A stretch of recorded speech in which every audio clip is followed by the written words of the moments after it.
Hey everyone, Nut Free Mama here. Today I'm going to show you how to make slow cooker Olive Garden chicken pasta. Alright, let's start off with our ingredients. First you need 1.5 pounds of boneless, skinless chicken breast. I'm using frozen, but you don't have to use frozen, you can thaw it out. Then you need 16 ounces of Olive Garden Italian dressing or any other kind of Italian dressing you want to use if you like something better. Then you need 1/4 cup of grated Parmesan cheese, 1/4 teaspoon of black pepper, and an 8-ounce block of cream cheese. And then you're also going to need a 16-ounce of penne pasta, whatever kind you want, and 1/4 cup of Parmesan cheese for the pasta as well. But the pasta is going to be separate. We are not adding this to our slow cooker.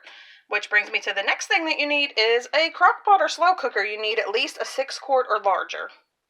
So let's go ahead and get started. Alright, so first you want to add your chicken to the bottom of your slow cooker, and then we are going to pour over the Italian dressing, and using the whole bottle, just pour it over top of all of your chicken breast. Alright, that looks and smells so yummy already. So now we're going to sprinkle our 1/4 cup of Parmesan cheese over top of this. Alright, that looks great, and actually I poured in 1/2 cup. I did the 1/4 cup and it just did not look like enough to me. So next I am going to place the cream cheese on top. You don't have to cut it up or anything, just place the whole entire block on top of everything. I forgot to add the pepper, so before you put the cream cheese on there, sprinkle the pepper over top of the Parmesan cheese. And now we're going to put our cream cheese block. Alright, that looks all ready to go to me, so I'm going to put the lid on, and then you can either cook it on high for 4 hours or low for 5 to 6 hours. Okay, my pasta is cooking now. It has 12 minutes to boil.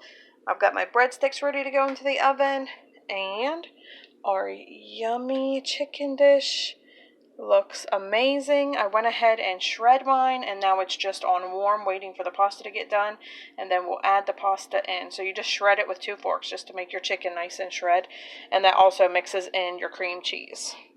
Alright, my pasta is finished and drained, so next I'm just going to go ahead and add that into our chicken mixture.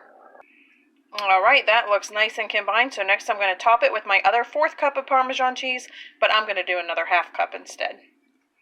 Alright, that looks and smells amazing. So I'm going to get some out and let it cool off and see what Taste Tester thinks. Taste Tester, have a little taste. Okay. Yum. Yummy. Do you like it? Yeah. Alright everyone, come back and see us again. Don't forget to like and subscribe. Don't forget to like and subscribe. Bye. Bye.